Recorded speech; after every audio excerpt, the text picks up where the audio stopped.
دن اور رات کے وقت روزانہ 5 بار مسجد کے مینار سے جو آواز بلند ہوتی ہے اسے اذان کہتے ہیں۔ دنیا میں کوئی ایسی جگہ نہیں ہے جو اذان سے خالی ہو۔ ایک بین الاقوامی جریدے کی رپورٹ کے مطابق دنیا میں ہر وقت گونجنے والی اذان کی آواز ہے، کہیں فجر کی اذان تو کہیں ظہر کی، کہیں عصر کے لیے اذان تو کہیں مغرب کی نماز کے لیے بلاوا اور کہیں عشاء کی اذان۔ غرض یہ کہ 5 وقت کی اذان سے دنیا میں ایک بھی ایسا سیکنڈ نہیں ہے کہ جب اذان کی آواز نہ گونج رہی ہو۔ اسلامی تاریخی روایات میں ایسے بہت سے واقعات نقل کیے گئے ہیں کہ جب مسلمانوں نے کسی مصیبت کے خوف سے یا پریشانی کے عالم میں اللہ تعالیٰ کو پکارا، اذان دی تو اللہ تعالیٰ نے ان سے یہ مصیبت ٹال دی۔ لغت میں اذان کے معنی پکار کر آگاہ کرنے کے ہیں۔ اگرچہ اذان کہنا نماز کے لیے بلاوے اور جماعت کے ساتھ مخصوص ہے، لیکن شریعت میں کئی دوسرے ایسے مواقع بھی ہیں کہ جہاں پر اذان دینے کی روایات ملتی ہیں۔ مثلا نومولود کے کان میں اذان دینا، پریشانی یا مصیبت کے وقت اذان کہنا، کسی لشکر کے حملے کے خوف کے تحت اذان دینا اور آگ لگ جانے کے موقع پر اذان دینا۔ خواتین حضرات، جو لوگ جھوٹے معبودوں اور بتوں کو اللہ تعالیٰ کا شریک ٹھہراتے تھے، ان کے لیے اللہ رب العزت نے قرآن کریم کی سورۃ الفرقان میں ارشاد فرمایا، انہوں نے اللہ کے سوا ایسے معبود بنا رکھے ہیں جو کچھ بھی پیدا نہیں کر سکتے، حالانکہ وہ خود پیدا کیے گئے ہیں، اور وہ اپنی ذات کے لیے بھی نقصان اور نفع کے مالک نہیں ہیں، اور موت اور زندگی اور دوبارہ اٹھنے کے بھی مالک نہیں۔ آپ کو بتاتے ہیں کہ قرآن کریم کے یہ الفاظ کچھ عرصہ پہلے جاپان میں کس طرح حرف بحرف پورے ہوئے۔ ضرور آپ کے علم میں ہوگا کہ جاپان میں بدھ مت کے پیروکاروں کی اکثریت موجود ہے۔ ان لوگوں نے وہاں پر بدھا کے بڑے بڑے مجسمے بنا رکھے ہیں، بعض مجسمے تو سونے کے پانی چڑھے ہیں۔ ان مجسموں یعنی بتوں کے سامنے یہ لوگ اکٹھے ہوتے ہیں، دعائیہ تقریبات کرتے ہیں، اپنی زندگی کے نفع نقصان کے متعلق ان سے مدد مانگتے ہیں۔ دوستو، جغرافیائی اعتبار سے دیکھا جائے تو جاپان ایک ایسا علاقہ ہے کہ جہاں پر اکثر زلزلے آتے رہتے ہیں،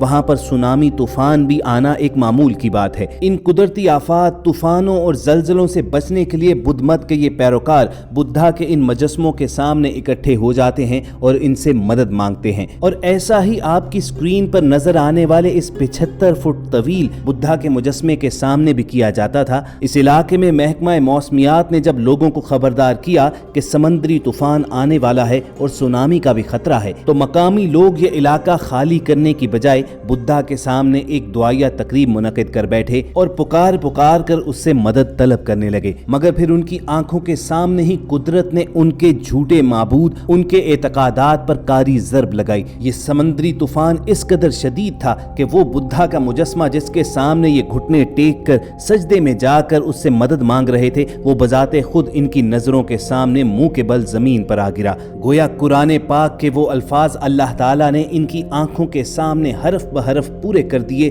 کہ جن کے مطابق انہیں مخاطب کر کے اللہ نے فرمایا، تم جن لوگوں کو اللہ کو چھوڑ کر عبادت کرتے ہو وہ تمہاری کچھ مدد نہیں کر سکتے اور نہ وہ اپنی مدد کر سکتے ہیں۔ اگرچہ اس بات کو انٹرنیشنل میڈیا پر تو بہت زیادہ رپورٹ نہیں کیا گیا تھا، لیکن یہ دعوے کیے جاتے ہیں کہ اس علاقے میں یہ واقعہ رونما ہونے کے بعد بہت سے لوگ بدھ مت کو چھوڑ کر دائرہ اسلام میں داخل ہو گئے تھے۔ وہ لوگ جو اپنی ہر مصیبت آزمائش میں صرف اللہ ہی کو پکارتے ہیں، اسی سے مدد کے طالب رہتے ہیں، تو پھر آپ کے سامنے ایک خوبصورت مثال رکھتے ہیں کہ اللہ تعالیٰ بھی ان کے لیے کیسے کیسے غائبانہ اسباب فراہم کرتا ہے۔ خواتین حضرات، انڈونیشیا اور ملائیشیا بالکل جغرافیائی اور موسمیاتی لحاظ سے جاپان ہی کی طرح کے ممالک ہیں۔ جاپان کی طرح ان دونوں مسلم ممالک میں بھی سائیکلون، سمندری طوفان اور سونامی اکثر آتے ہی رہتے ہیں۔ یہاں کے ایک ساحلی گاؤں میں ایک مرتبہ سمندری طوفان اس قدر شدت کا آیا کہ گھروں کی چھتیں تک اڑنا شروع ہو گئیں،